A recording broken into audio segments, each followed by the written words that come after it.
Hello everybody, John here, and today on To The Garage we're having a quick look at restoring, repairing and trying to get to work again camper van fridges.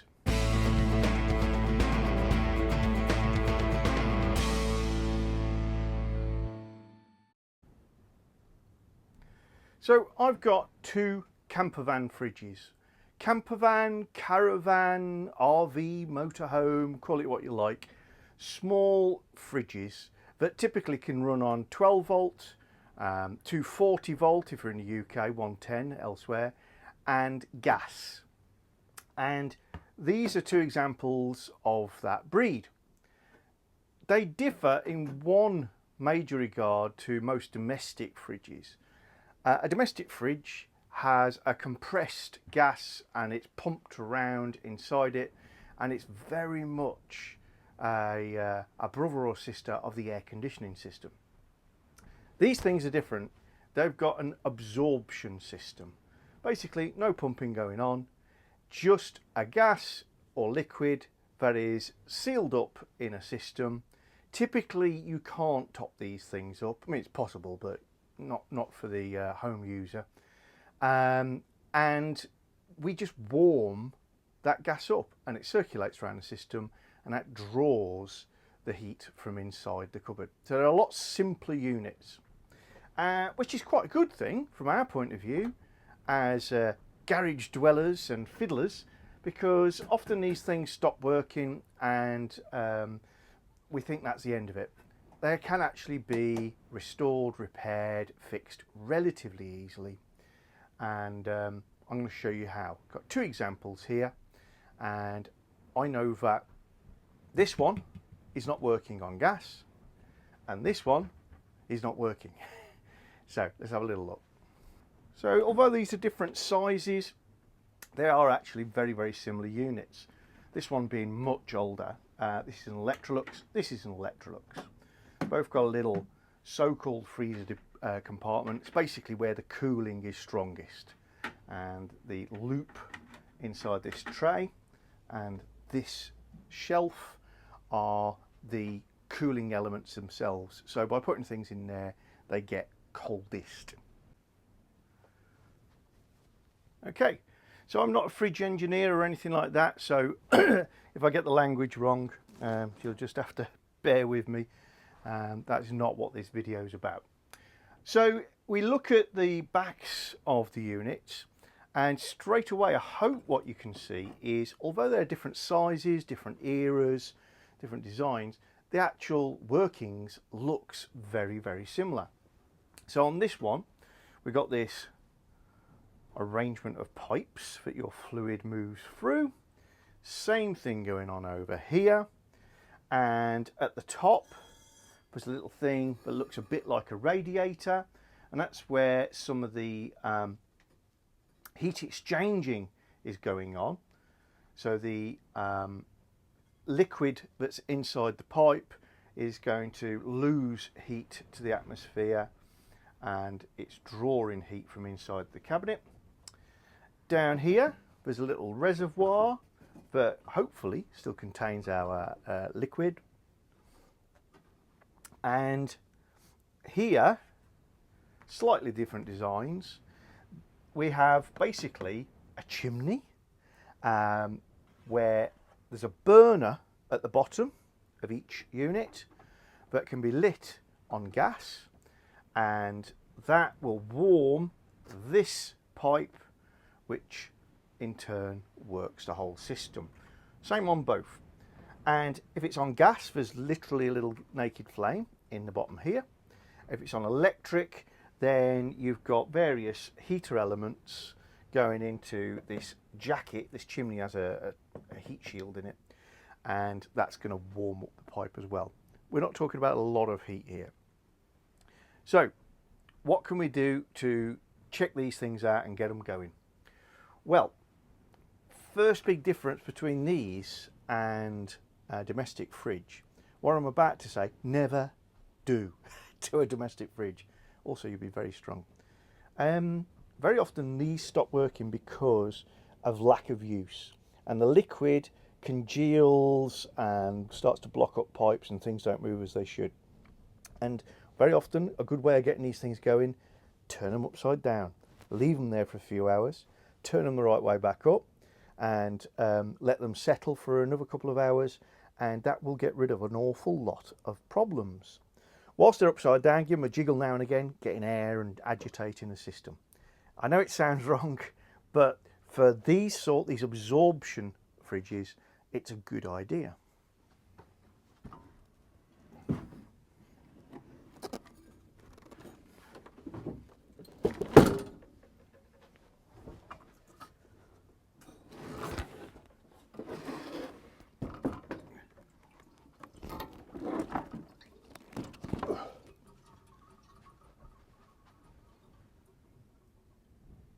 Can hear it gurgling.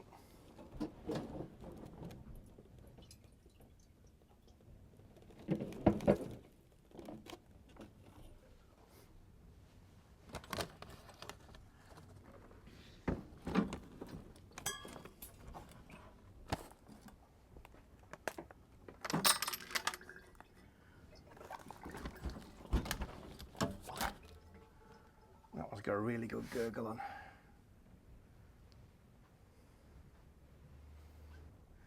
So while this is upside down, you can give it a good sweep out, get rid of all the debris that accumulates, but also it's ideal because one of the first things you want to check out is your burner.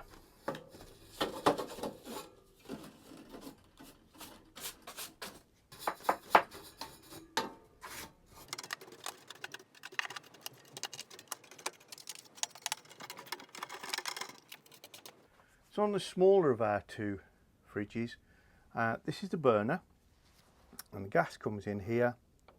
There's a thermocouple there, and the flame should go up there, up the chimney. And this is upside down. And straight away, we can see one of the issues that this one's had, and that is this little gadget, if I turn him over, is the sparker. And that sparker should be igniting this flame. And to do that, it's not meant to be there. It's supposed to be, there we go, in this slot in the end of there, like so, with a pin through maybe, and then turning this wheel causes a spark to happen. Let's have a little look at that. Basically, it's a rated wheel, a bit of flint under a spring in there. And at the moment, nothing happening. Oh!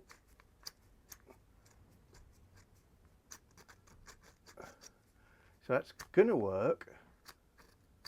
It just needs a bit of wire brushing and possibly a little tweak on this screw, which is again stiff at the moment, and I'll be able to get the spark going. And that will be able to light the gas. That may be the only issue. Who can tell? So if I slacken off this screw, there's a hole in the top there to make it easy for me.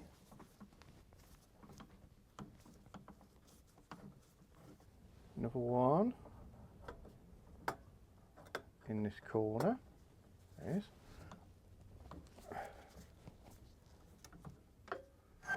There we go.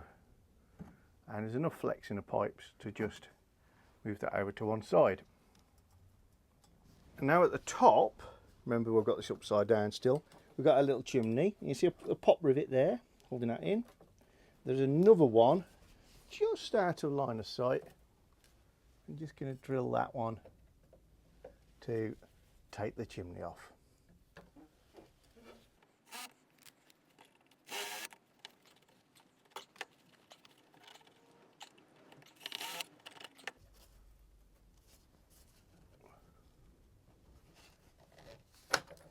And there we go. There should be a little swirler from the top.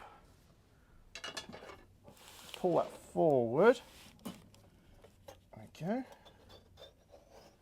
There's our rod, and there's our swirler. That just makes the gases rotate, makes it a little bit more efficient. That goes most of the way down the chimney. Put a stick through and give it a bit of a knockout chimney sweep basically. Okay, it's looking pretty clean.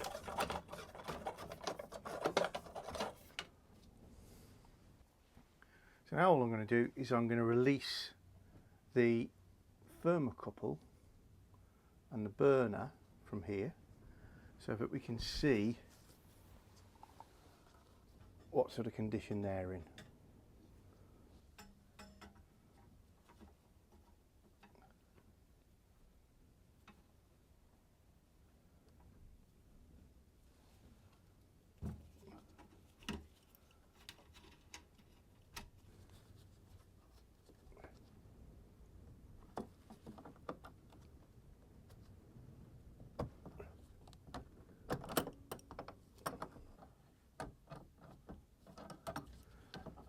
The thermocouple just makes sure that the flame is alight and prevents the gas from being left on with the flame extinguished. So it's just looking for heat from this burner. If it can't feel the heat, it won't ignite or it won't stay alight. So cleaning the thermocouple can be another way to get an old fridge working again.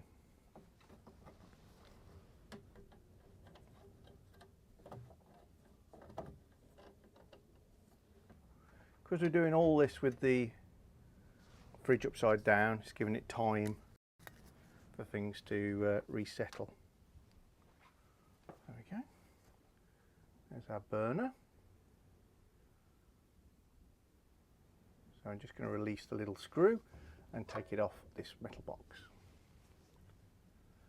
That is your burner, and down there in that pipe is our jet.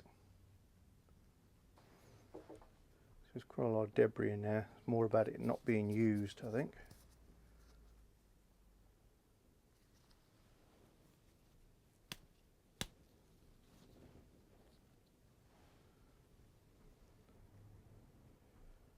Sometimes it's a fixed jet, sometimes it's a loose changeable jet.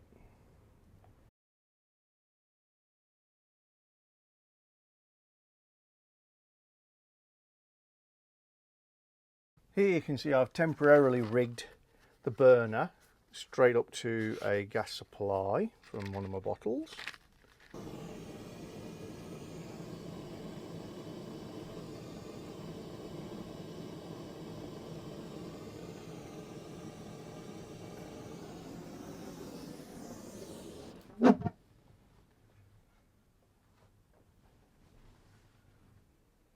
That looks like a really healthy flame. So nothing wrong with the burner or the flue, and I can get the igniter to work. So the gas should be good as long as there's still liquid in it, and it sounds like there is. Next thing I want to do is clean up the thermocouple. So this is it for things to reset, and all I want to do is just gently scrape any tar or soot off of it, being very gentle.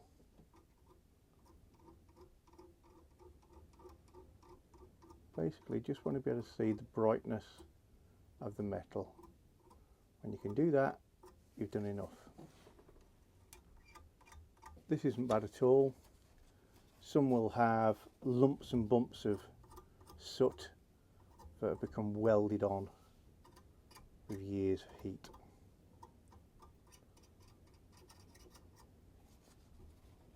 But that looks good.